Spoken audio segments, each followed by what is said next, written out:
il n'y a jamais eu un plus grand besoin de sécurité. Parce que toutes les familles dans le monde ont des difficultés actuellement. Il est difficile d'être parent. Notre neurophysiologie, dans son effort pour nous aider à survivre dans un monde effrayant et imprévisible, nous trahit parfois, en dépit de nos meilleures intentions. La théorie polyvagale est la science de la sécurité, car en aidant une personne à se sentir en sécurité, on obtient le meilleur d'elle-même. Nous nous trouvons vraiment au seuil d'une nouvelle révolution dans le domaine de la santé mentale. C'est un peu comme si on entrait dans un âge d'or des psychédéliques.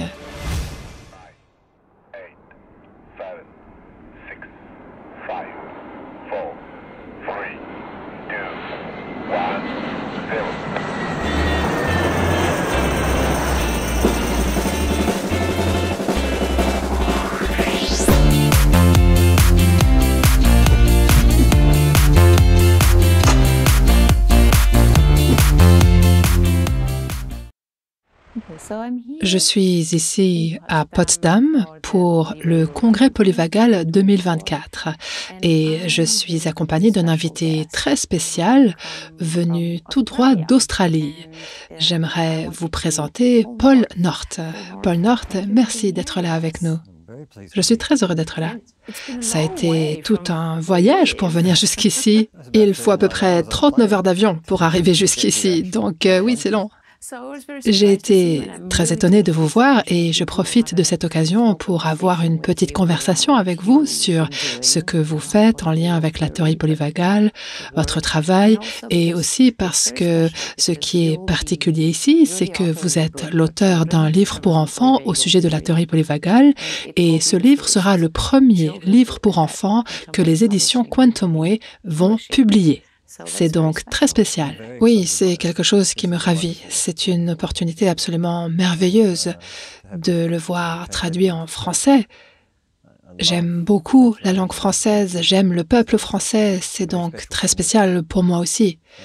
Et j'espère que c'est une nouvelle occasion d'introduire encore davantage la théorie polyvagale dans la société française et dans les familles françaises. Parce que toutes les familles dans le monde ont des difficultés actuellement. Il est difficile d'être parent, c'est difficile d'être papa ou maman. Aucun papa, aucune maman ne se réveille le matin en pensant qu'il sera un mauvais parent. Ils font de leur mieux. Mais ensuite, il se passe quelque chose. Leur corps, leur système nerveux les trahit. Et après apparaît la colère ou le ressentiment, la frustration. Et ils se sentent très mal avec ça. Donc, je veux faire tout ce que je peux pour aider les parents à se sentir en sécurité et par la même occasion aider leurs enfants à se sentir en sécurité. Dans ce livre, vous racontez l'histoire de Chloé. Qu'est-ce qui lui arrive? Chloé est une petite fille ordinaire qui veut être aimée par sa famille, aller à l'école, avoir des amis et un animal de compagnie. Mais au cours de sa vie, sa famille subit des stress qui sont assez typiques pour les gens de nos jours. Et elle devient très triste. Tellement triste en fait que parfois elle se fige, elle se bloque, elle se dissocie. Et la première fois que cela se manifeste, c'est un jour où il y a un gros orage. Et il y a beaucoup de jeunes enfants et même d'adultes qui réagissent très fortement aux sons qui sont forts et graves. Et les orages en font partie. Nous commençons alors à voir une petite fille très craintive, très anxieuse. Elle s'attire des ennuis à l'école pour cette raison. Les enfants se moquent d'elle à cause de son stress et de son anxiété. Et ensuite, nous commençons à voir que cette histoire s'inscrit dans une trame préalable. Parce qu'avant cela, dans l'histoire, le papa avait perdu son travail et s'était mis à boire. Et il y avait eu de la colère entre la maman et le papa, ce qui avait contribué à ce que Chloé ne se sente pas en sécurité. Nous découvrons également qu'elle a quelques difficultés d'audition, ce qui contribue encore plus à sa perception du monde. Et la combinaison de ces éléments fait d'elle une enfant très effrayée et dysrégulée. Le livre l'emmène ensuite, elle et sa famille, dans un voyage au cours duquel ils commencent à résoudre le problème. Ils font un travail avec moi-même et avec ma femme, et il commence à comprendre le contexte du traumatisme et aussi à comprendre les choses qu'on peut faire pour commencer à guérir. Et cette famille guérit. Chloé guérit. Elle surmonte son anxiété et elle devient une petite fille heureuse avec un chat comme animal de compagnie. Et ce qui est magnifique, c'est qu'elle commence à enseigner à son chat comment se sentir en sécurité. Oui, j'adore cette partie-là. Oui. C'est une histoire que j'avais simplement envie de raconter parce qu'elle représente beaucoup de gens. En fait, dans ma propre pratique, dans mon cabinet, il y a eu des parents et des enfants qui m'ont dit « Nous sommes dans l'histoire » ou « Hé, maman, il a écrit sur nous ou sur notre famille ». Parce que parfois, ce qui se passe dans les familles, quand il y a de la colère ou de la violence conjugale, c'est que ça devient un secret. Et personne n'en parle à l'extérieur une fois passé la porte d'entrée de la maison. Donc, le fait de le voir écrit dans un livre peut parfois aider les gens à prendre conscience que d'autres personnes sont également confrontées à ce genre de problème et que ça ne doit pas forcément être un secret et qu'il y a beaucoup de choses qu'il nous faut faire pour contribuer à guérir le monde. Ce livre n'est donc pas réservé aux enfants? Non. Non, c'est intéressant. J'ai lu ce livre pour enfants à des adultes de 40 ans ou 50 ans et j'ai travaillé avec leur enfant intérieur parce que c'était leur histoire en grandissant.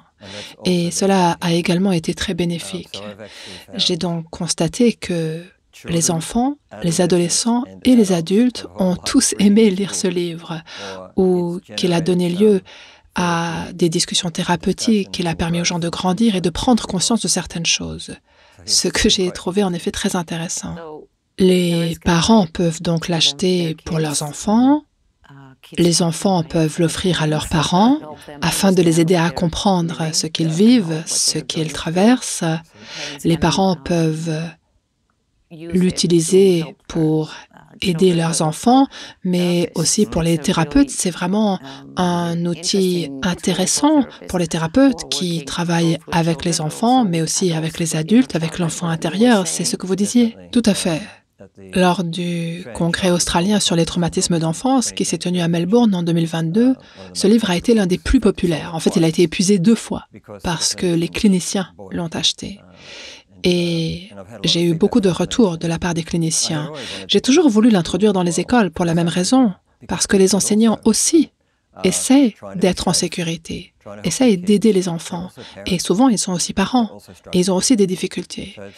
Donc, il y a beaucoup d'options quant au public qui peut se sentir concerné. Vous avez aussi rédigé un petit guide que les gens pourront télécharger. Il sera disponible en français, nous allons également le traduire. Et dans ce guide, vous donnez des conseils et des explications sur comment utiliser ce livre en tant qu'adulte, que parent, psychologue ou psychothérapeute. Oui, tout à fait, parce qu'il y a différentes façons de l'aborder. On peut le lire juste comme une histoire, comme un livre pour enfants.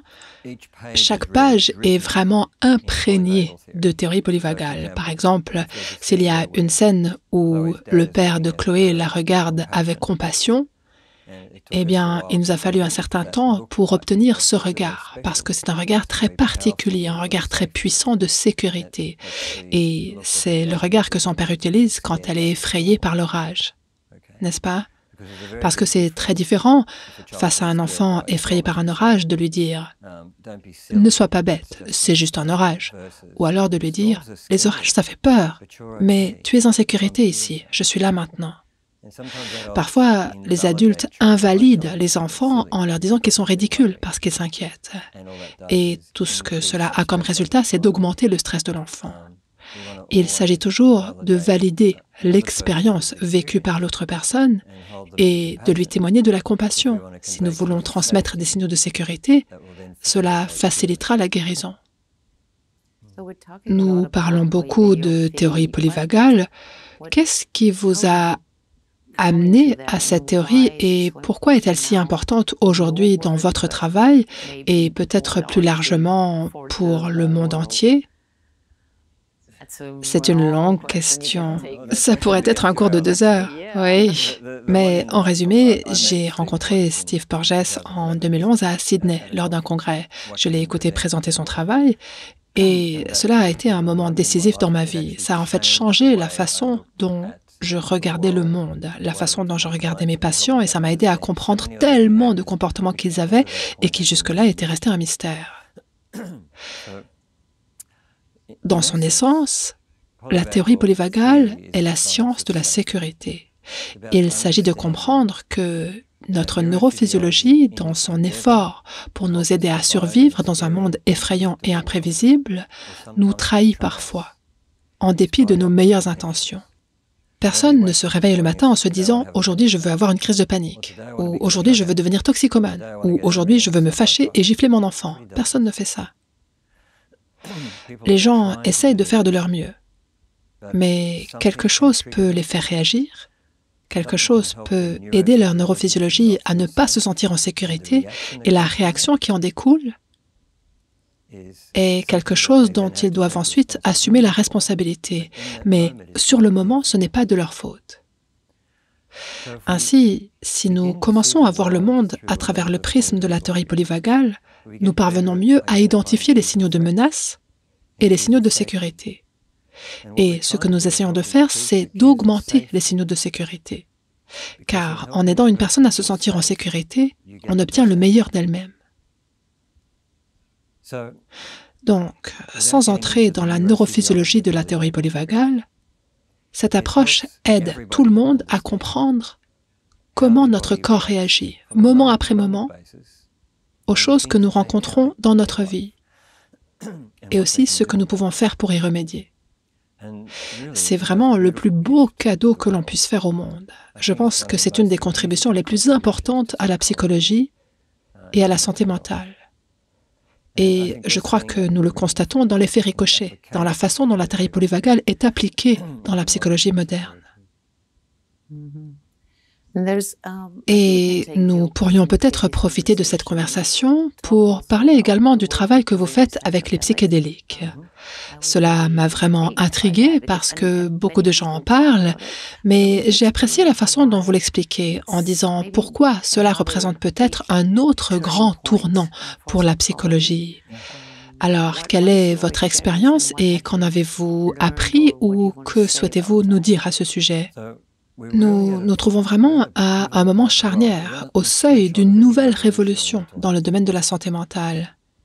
Nous avons atteint un tout nouveau stade dans le domaine de la santé mentale. Nous sommes sur le seuil de quelque chose de tout à fait remarquable. C'est une révolution qui est en train de se déployer.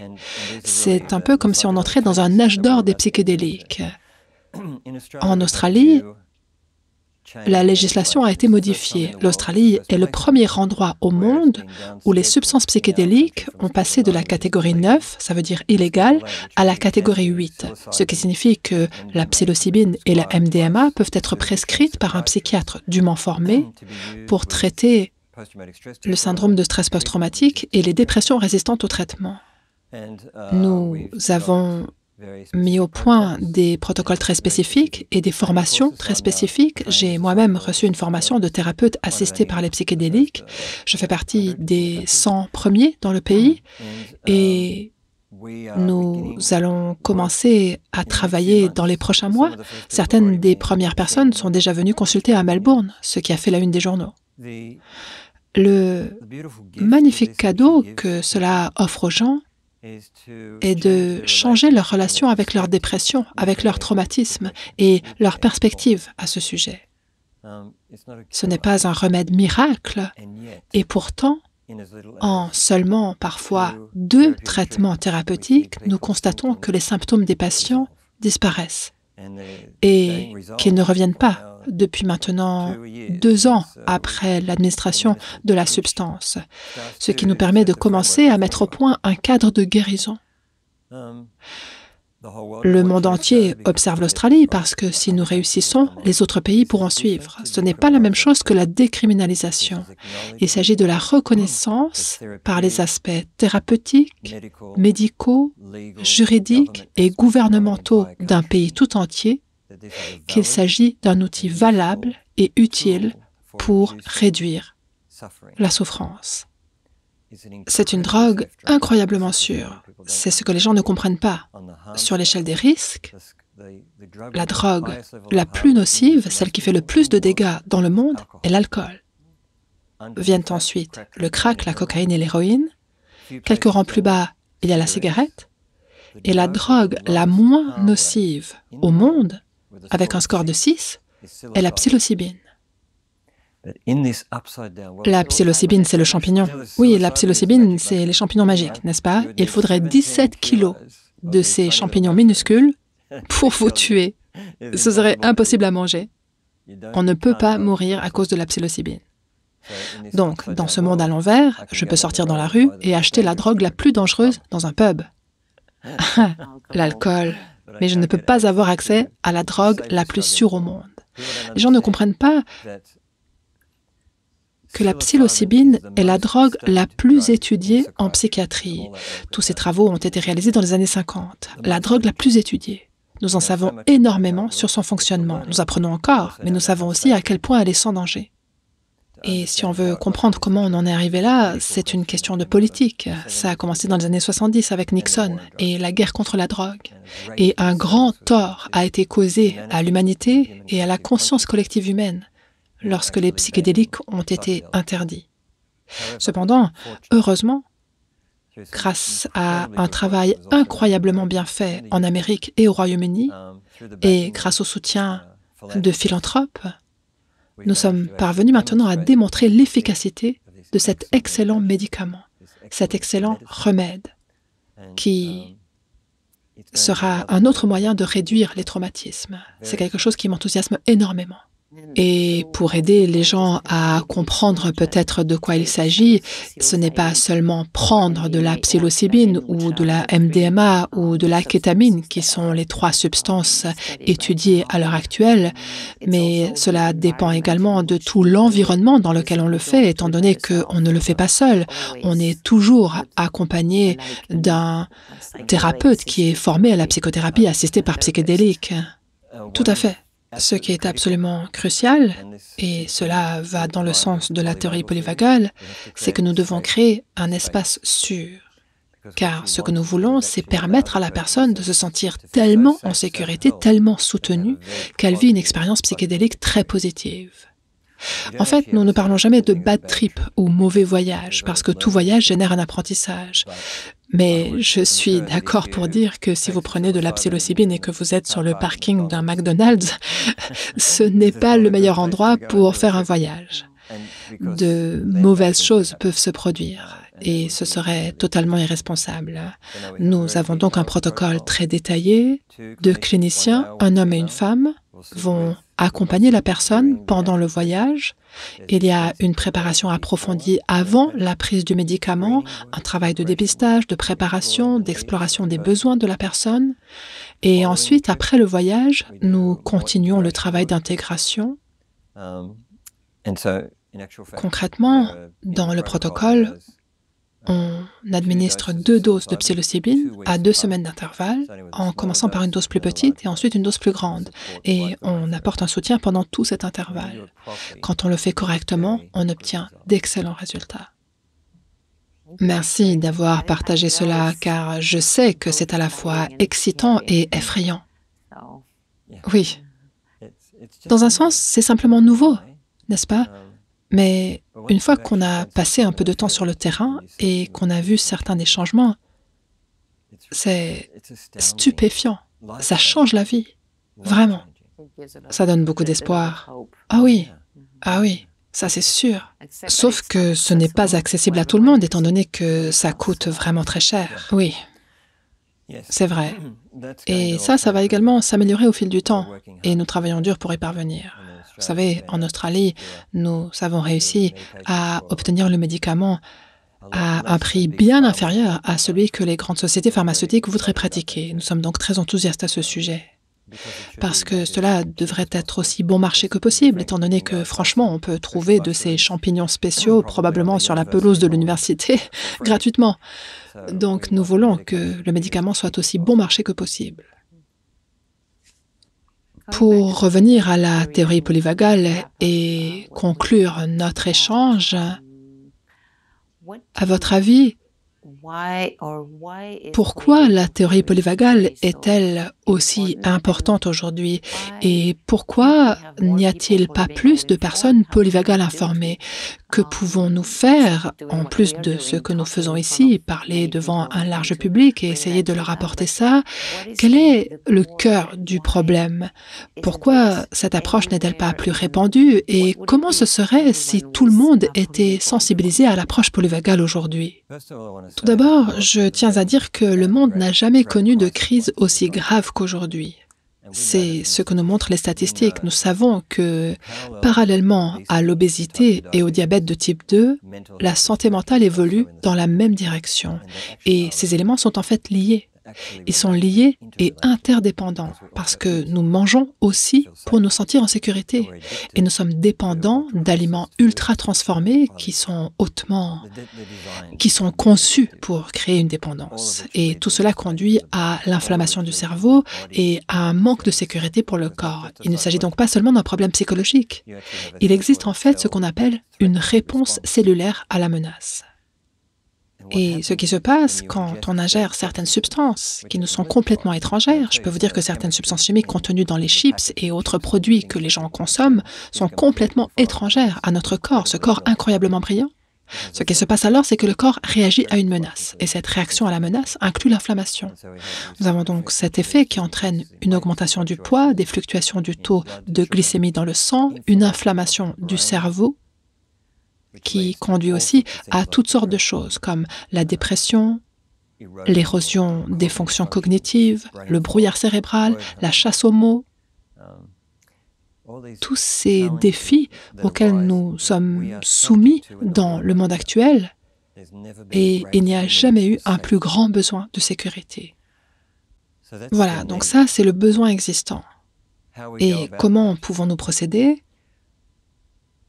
Nous allons rencontrer des résistances, tout comme avec les psychédéliques, parce que, d'une certaine manière, c'est un peu révolutionnaire. Vous voyez, les vieilles méthodes, lentes et éprouvées, nous sont familières. Elles ne sont peut-être pas très efficaces, mais elles sont familières. Et tout changement est perçu comme risqué, effrayant, dangereux. Donc, pour que les gens adoptent une nouvelle théorie, et la théorie polyvagale n'est pas si nouvelle que ça, elle existe depuis un certain temps maintenant, mais pour certains cliniciens, adopter une nouvelle théorie et s'éloigner par exemple de la thérapie cognitivo-comportementale, pour certains cliniciens, ça reste effrayant, car ils ne se sentent pas en sécurité, et donc ils s'en tiennent aux anciennes méthodes. Donc, nous avons encore besoin de beaucoup de personnes courageuses pour nous aider, pour faire passer le message. Pour lire ces choses, pour parler de ces choses, pour écouter ces choses et pour les vivre, pour changer la donne dans le monde. Merci. Oui, il s'agit vraiment de ça, changer la donne, changer les choses et apporter plus de sécurité à tout le monde. Absolument. Merci beaucoup pour ce partage. C'était vraiment un plaisir d'être avec vous. Alors, pour les personnes qui souhaitent découvrir Paul, le livre de Paul pour les enfants, mais qui est aussi un livre pour les parents et les thérapeutes, il sortira en novembre 2024 et vous pourrez trouver toutes les informations les plus récentes sur la théorie polyvagale sur le site de l'Institut Polyvagal ou sur le site de Quantumway également pour les francophones et également sur beaucoup d'autres sites certifiés ou partenaires. Cherchez les partenaires de l'Institut Polyvagal. C'est la voie à suivre. Merci beaucoup. Merci Paul. Merci.